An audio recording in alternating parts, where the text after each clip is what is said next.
Support for the roundup comes from Symphony 3, allowing councils to connect their systems securely, to automate their data flows and to monitor performance in real time.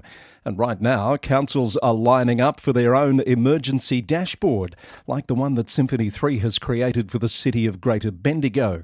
The dashboard helps keep the community safe and prepared before, during and after emergencies.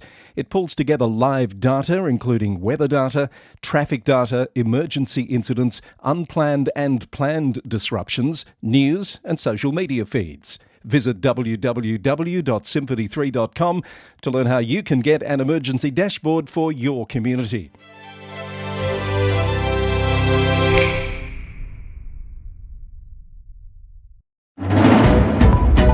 Coming up, councils step up as a heat wave is expected to hit large parts of Australia. A call for government intervention over a bureaucratic bungle.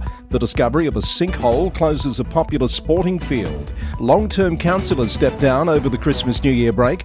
A council removes illegally planted trees at a local beach. Another council exiting home care service delivery.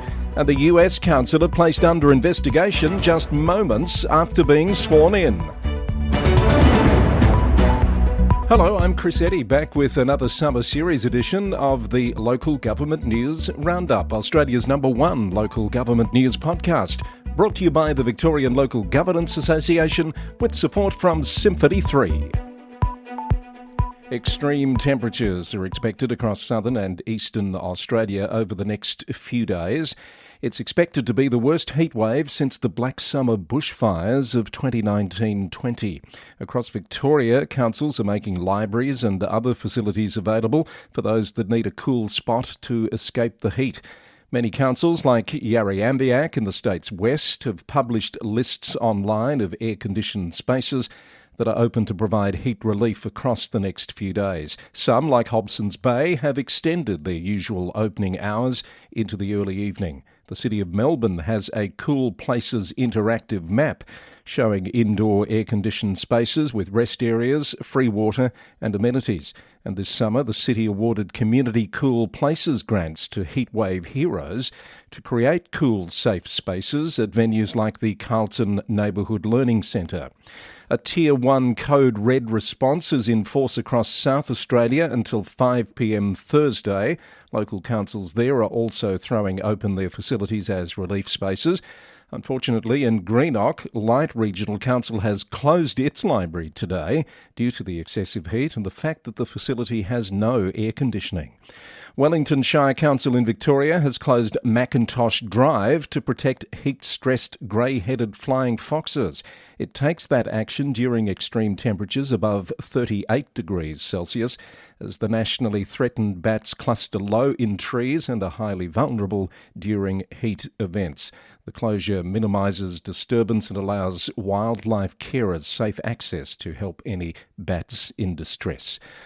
Just some of the things that councils are doing around the country today and over the next few days to help people cope with the extreme heat conditions. I hope wherever you are, you're staying cool and safe. Let's look at some other news. Out of Victoria, Kingston City Council is calling on the state government to intervene after a bureaucratic bungle derailed its legal challenge to a controversial housing development in Dingley Village. The Herald Sun reported that the council missed a crucial deadline to file an appeal with VCAT over the approval of 914 homes on the Kingswood Golf Course site. The tribunal has now thrown out what would have been a Victoria First case, a local council taking the planning minister to VCAT. Council blamed confusion over legal timelines, but VCAT found a 16-day delay between council leadership being briefed on the approval and scheduling a meeting to file the appeal, which was set for the very day of the deadline. Kingston CEO Peter Bean apologised for the error, but insisted it's not too late for the government to address community concerns about flooding, traffic and infrastructure. Banyule City Council says it's aware of a sinkhole that has opened at A.J. Burkett Reserve in Heidelberg, causing the oval to be closed indefinitely while the North East Link Project construction consortium Spark undertakes repairs and remediation. The area has been secured and cordoned off, and the council is working with authorities to assess the situation and support affected local sporting clubs in finding alternative venues. Melbourne City Council is expected to abandon Lord Mayor Nick Reese's promised design competition for renovating Southbank's Red Stairs, according to the Herald Sun. The competition was announced by Councillor Reese in August 2024 with a $25,000 prize, but it never materialised by the promised 2025 deadline. The Mayor of Mornington Peninsula Shire, Councillor Anthony Marsh, has responded to news of local member and State Opposition Deputy Leader Sam Groth's decision to step away from politics at the end of the current term. Councillor Marsh said it was deeply disappointing, but understandable as a reflection of the environment in which public figures serve. He wished Mr Groth and his family well for a future beyond politics. A recycling truck fire in Alpine Shire has prompted the council to remind residents not to dispose of batteries, vapes, flammable liquids or items with embedded batteries in household bins.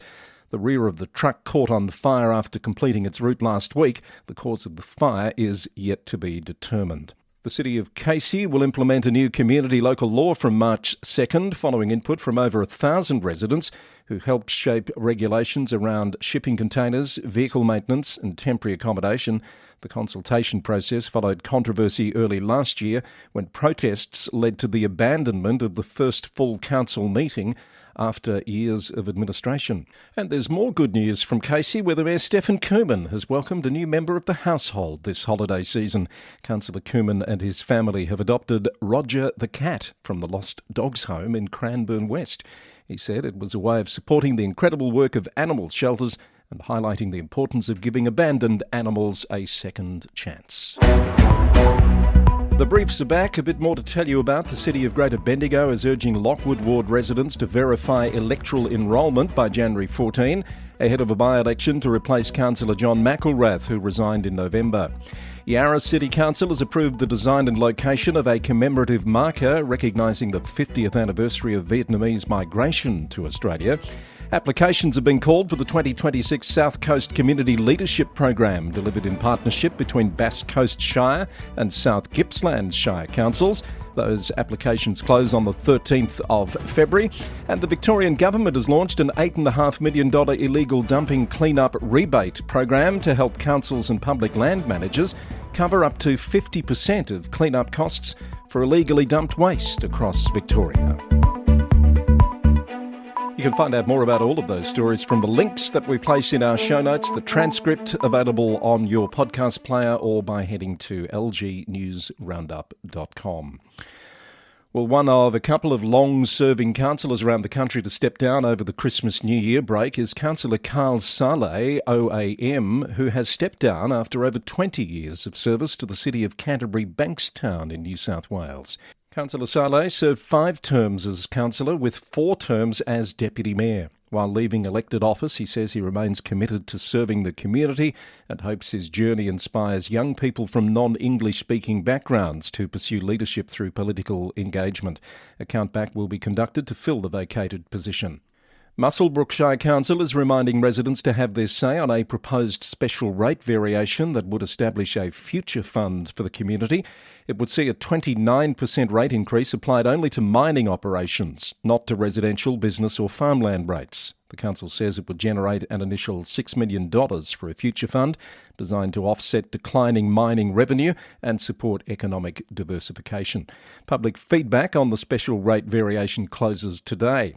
Wollongong is reviewing alternative locations for future fireworks displays after the council was forced to cancel its New Year's Eve display at Belmore Basin due to rapidly worsening sea swells. The council is working on backup options for the upcoming Australia Day fireworks on the 26th of January, though outdoor events remain weather dependent. Brewarrina Shire Council has unveiled concept designs for a landmark new multi-purpose sports complex. The facility, to be jointly funded by the Australian Government and the council, is positioned in the main street of Brewarrina to ensure accessibility and foster community engagement. The development application is open for public submissions until the 2nd of February. Dubbo Regional Council has launched a new Reveal Collections website that provides free digital access to heritage and art collections from the Western Plains Cultural Centre, the Old Dubbo Jail, Wellington Caves and Dundullimal Homestead. There are 126 items currently available. The project is funded by the New South Wales Government's Create New South Wales Creative Capital Grant Fund. That's a mouthful. And it aims to make collections more accessible while preserving significant art and heritage for future generations. There are plans to add more objects over time. In Queensland, Livingstone Shire Council has removed approximately 20 native tree saplings that were illegally planted on sand dunes at Shelley's Beach in Emu Park. ABC News reported the move comes despite criticism from a local councillor and a Dirrumbul elder who argue the trees help stabilise coastlines and combat erosion. Mayor Adam Bellott defended the removal, saying the council has zero tolerance for any unauthorised activity in the sensitive dune area. And multiple acts of vandalism have occurred across Cooktown last weekend, including burnouts on Queen's Oval cricket pitch and damage to several other community locations. Cook Shire Council says it's reviewing CCTV footage and working with Queensland Police to identify those responsible. Two more councillor resignations out of South Australia. Blake Lawrenson has resigned from his position as a City of Tea Tree Gully councillor, which he's held since 2022. A supplementary election will not be held as the vacancy occurs within 12 months of the local government elections due in November this year. The Advertiser reported that the resignation came in a cloud of controversy following multiple stoushes during council meetings, including a shouting match with the mayor. Mr Lawrenson became one of the state's youngest councillors when first elected at the age of 21. And a long-serving councillor in the Riverland region has stepped down from his role on the Berry-Barmera Council. Andrew Kassenbaum resigned last week after 15 years, a decision he said was difficult but necessary due to a change in his personal circumstances. He no longer lives in the area. The council will continue with 6 elected members plus the mayor for the remainder of the term, which runs out in November. The City of Mitcham has launched a Verge greening guide and rebate program offering residents 50% off installation costs, capped at $500, to help landscape their verges with plants, mulch and soil improvements. The initiative aims to increase the currently 45% landscape verges across the city to reduce urban heat and create cooler, greener streets as part of the council's climate action response. And in Western Australia, the Shire of Narrogin Council has decided to transition home care services to Silver Chain Group Limited by the 30th of June, following an expression of interest process that began last September. Shire President Lee Ballard said the decision aims to ensure long-term sustainability and high-quality care delivery, with all services continuing without interruption during the transition period. Some stories of note from overseas before we wrap up this summer series edition of the Roundup. A new UK government-funded national recruitment campaign, Make a Difference, Work for Your Local Council, has been launched to address widespread staffing challenges in local government. 94% of the nation's councils report difficulties recruiting and retaining staff. The campaign will run for 2 months and promotes the sector's diverse career opportunities, flexible working conditions and community impact, building on a successful 2023 pilot in the northeast. Meanwhile, the Local Government Chronicle has reported analysis of council responses to a government offer to cancel elections scheduled for this May in areas undergoing local government reorganisation. While many have taken up the offer, nearly 2/5 have turned it down. A report for the City of Toronto in Canada has put the cost of hosting Taylor Swift's 6 Eras tour concerts in November 2024 at $3.6 million. CTV News reported the major costs included $2.6 million for policing and $1.7 million for increased transportation services.